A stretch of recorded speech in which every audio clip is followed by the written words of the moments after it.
School शिक्षा विभाग में उच्च पद पर प्रभार की जो प्रक्रिया है वो प्रारंभ है, जिसमें वर्तमान में हम देखें तो लेक्चरर टू हाई स्कूल प्रचार एवं हाई स्कूल प्रचार से हायर सेकेंडरी प्रचार के जो आदेश हैं उच्च पद पर प्रभार के, वे स्कूल शिक्षा विभाग के द्वारा जारी किए गए हैं, जिसमें इन्हें संस्था भी आवंटित की गई है।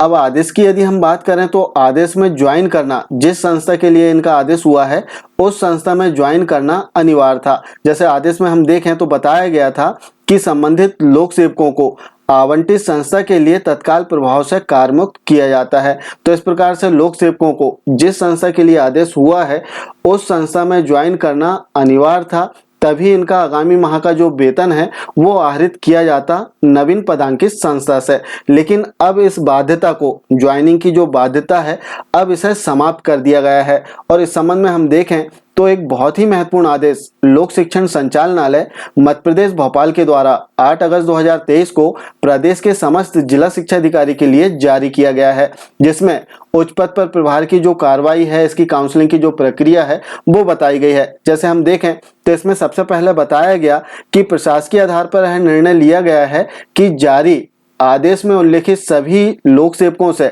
उनकी नवीन पदस्थापना के संबंध में सहमति या असहमति प्राप्त की जाएगी। सहमत होने पर उनकी पदस्थापना यथावत रहेगी, लेकिन असहमत होने पर वे काउंसलिंग प्रक्रिया में भाग ले सकेंगे एवं उनके संबंध में पूर्व में जारी आदेश को निरस्त किया जाएगा। तो इस प्रकार से जो लोक सेवक हैं जिनके आदेश हुए हैं उनकी सहमति या फिर असहमति लेना होगा। यदि लोक सेवक सहमत है तब उनका जो आदेश है वो यथावत रहेगा, और यदि असहमत है तब वे काउंसलिंग प्रक्रिया में भाग ले सकते हैं। और नीचे जो है काउंसलिंग प्रक्रिया भी बताई गई है। सबसे पहले हम देखें तो इसमें बताया गया है कि जिनके जो आदेश हैं जो जारी हो चुके हैं उनके लिए क्या कार्रवाई की जाएगी। ऐसे कर्मचारी, ऐसे लोक सेवकों के लिए जो कार्रवाई की जाना है, ऐसे लोक सेवकों को 10/8/2023 को जिला शिक्षा अधिकारी कार्यालय में बुलाया गया है दोपहर 2 बजे, और इसके उपरांत इन्हें अपनी जो सहमति या फिर असहमति है वो देना होगा जिला शिक्षा अधिकारी कार्यालय में। अब यदि लोक सेवक सहमति देते हैं तब उनका जो आदेश है जो जारी हुआ है वो यथावत रहेगा, और यदि असहमति देते हैं तब वे काउंसलिंग प्रक्रिया में भाग ले सकेंगे। साथ ही इसमें एक बिंदु और दिया गया है कि ऐसे लोक सेवक जो नियत समय सीमा में असहमति प्रस्तुत नहीं करेंगे उनके लिए यह माना जाएगा कि वे आवंटित पदस्थापना स्थल हेतु सहमत है। तो इस प्रकार से सहमति या फिर असहमति देना अनिवार्य है। यदि असहमति नहीं देते हैं तब उन्हें सहमत माना जाएगा, अर्थात उनका जो आदेश है वो यथावत रहेगा। और लोक सेवकों की जो सहमति और असहमति की जानकारी है इसे जिला शिक्षा अधिकारी 10 अगस्त 2023 को शाम 5 बजे तक विमर्श पोर्टल पर ऑनलाइन प्रविष्ट करेंगे इसकी जानकारी। अब हम बात करते हैं काउंसलिंग प्रक्रिया की। तो इसके दूसरे बिंदु में काउंसलिंग की सारी प्रक्रिया बताई गई है। साथ ही हम देखें तो इसमें उच्च माध्यमिक शिक्षकों के लिए भी एक बिंदु दिया गया है जिसे हम आगे देखेंगे। बहुत ही महत्वपूर्ण बिंदु है उच्च माध्यमिक शिक्षकों के लिए। इनकी जो काउंसलिंग है वो किस प्रकार से होगी इस संबंध में बताया गया है। सबसे पहले हम समझ लेते हैं काउंसलिंग प्रक्रिया जो वर्तमान में लोक सेवक जिनके आदेश जारी हो रहे हैं उस संबंध में। तो इसमें बताया गया कि जिन लोक सेवकों के आदेश जारी हो चुके थे लेकिन उन्होंने अपनी असहमति दे दी है, एवं जिन लोक सेवकों के आदेश जारी होना शेष है, उन सभी के लिए काउंसलिंग की प्रक्रिया एक साथ की जाएगी। अब काउंसलिंग के लिए रिक्त पद, काउंसलिंग की डेट, समय, इस संबंध में भी अगले बिंदु में दिया गया है। जैसे इसका जो दूसरा बिंदु दिया गया है 2.2, जिसमें रिक्त पदों के विरुद्ध काउंसलिंग की जाएगी। इसमें बताया गया है कि उपलब्ध रिक्त पदों पर काउंसलिंग की प्रक्रिया वरिष्ठता सूची के आधार पर होगी। वरिष्ठता सूची क्रमांक अनुसार वरिष्ठता क्रम से संबंधित लोक सेवकों को काउंसलिंग हेतु आमंत्रित किया जाएगा। तो इस प्रकार से जो रिक्त पद है इसमें काउंसलिंग की जाएगी, और लोक सेवक इन रिक्त पदों के आधार पर संस्था और जो शाला का विकल्प है इसका चयन कर सकेंगे। इस हेतु उन्हें लिखित सहमति देनी होगी। असहमति की स्थिति में तद अनुसार लिखित असहमति देनी होगी। साथ ही परिशिष्ट 2 अनुसार घोषणा पत्र लिखित रूप में देना होगा। तो इस आदेश में जो परिशिष्ट 2 है घोषणा पत्र वो भी संलग्न है, जिसे भी आप देख सकते हैं। तो इस प्रकार से इसमें काउंसलिंग की जो प्रक्रिया है वो बताई गई है। वरिष्ठता के आधार पर जो रिक्त पद हैं इनमें काउंसलिंग की जाएगी। आगे यदि हम देखें तो इसी प्रकार से जो व्याख्याता से हाई स्कूल प्रचार की काउंसलिंग है इस संबंध में बताया गया है।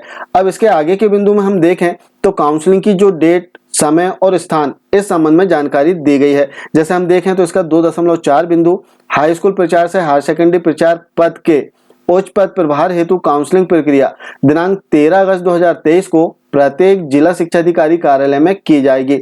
और इसके लिए यदि हम समय देखें तो प्रातः 9 बजे जो लोक सेवक हैं उन्हें उपस्थित होना अनिवार्य होगा। साथ ही काउंसलिंग हेतु जो पात्र लोक सेवक है इनकी सूची राज्य स्तर से जारी की जाएगी और जो पात्र लोक सेवक है इन्हें ही 13 अगस्त 2023 को जिला शिक्षा अधिकारी कार्यालय में प्रातः 9 बजे उपस्थित होना अनिवार्य होगा। और जिला शिक्षा अधिकारी का दायित्व होगा कि वह प्रभार हेतु रिक्त पदों की जो सूची है सभी लोक सेवकों को अवलोकन हेतु उपलब्ध कराएंगे। आगे इसमें बताया गया इसका बिंदु क्रमांक 2.8 जिसमें बताया गया कि दिनांक 13 अगस्त 2023 को राज्य स्तर से वेबएक्स के माध्यम से बीसी की जाएगी।